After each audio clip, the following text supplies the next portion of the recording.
What's up everybody, Mike here, and this is episode 5 of our Q&A. I want to let you know right now it's going to be in 2 parts. One part will be posted today, and one part will be posted tomorrow. That's because the questions you guys asked require pretty long answers, and I want to make sure the videos aren't too long. Also, thank you for watching so much. I do appreciate all the support. Please continue to leave your questions in the comments below, or you can Twitter me at GameWeaver. I appreciate all the comments, and I'll try to keep up with them. ShoeBooty46 asks, how do I pay for my insurance, and do I put money up for things like a 401k or an IRA? That way I can plan for my retirement in the future. Now this is a question typically I wouldn't cover because I don't feel like it brings much value to the viewers. However, I'll cover it because I do think it'll give you some insight into my mindset. For me, I do not plan on these things. I don't plan ahead as far as my retirement.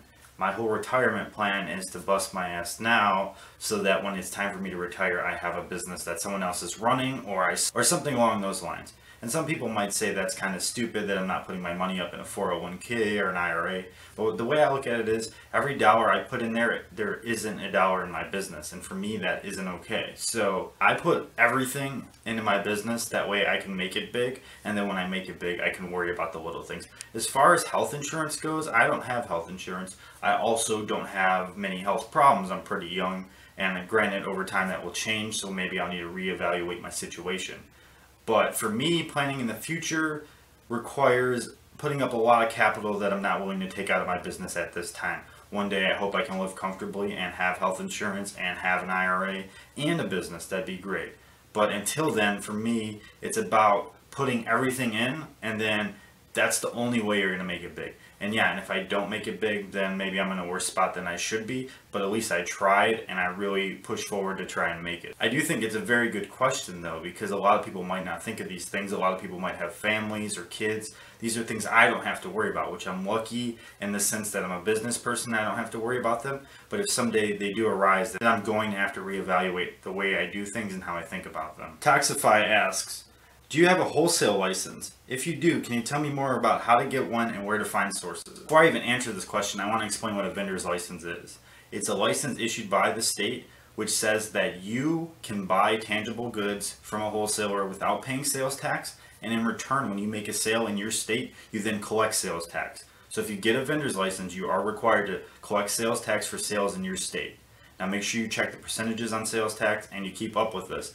Usually you're going to be required to file by the half or by the quarter, so make sure you file accordingly as well. Toxify, I do get this question a lot. Of course I have a vendor's license, that's how I sell wholesale. To get a vendor's license, you need to apply with your state. It's actually quite simple. Just Google your state and vendor's license and you'll find the link right away. Most vendor's license only cost about $50 to get, and they last quite a while. So from that aspect, they're quite easy to obtain. After you get a vendor's license, finding a wholesaler is a much different ballpark. For me, originally I found them through Worldwide Brands. It's not a cheap service, so I don't recommend it for everyone. If you really want to find wholesalers without spending a lot of money, go into department stores and look at the tags on items.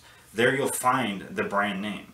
Now Google that brand name when you get home, and once in a while you'll be able to find the wholesale website. A lot of wholesalers have gotten with the new technological trends and you can apply online. To this day, I only use 3 wholesalers, however, so it's not something you want to really spread into. You kind of want to take it in small sections and make a relationship with the wholesalers, and then from there you'll be able to build.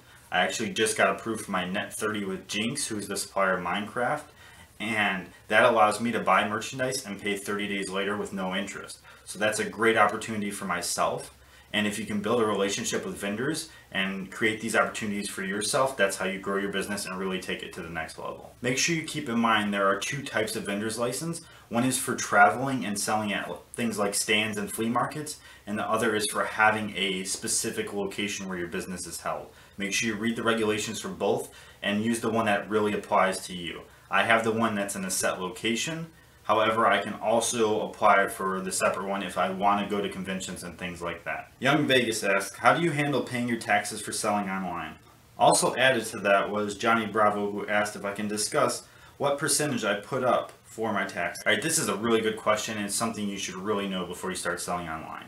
I'm going to link a video down in the description. It's Cliff Enico. He describes exactly what you should do to escrow money for your taxes.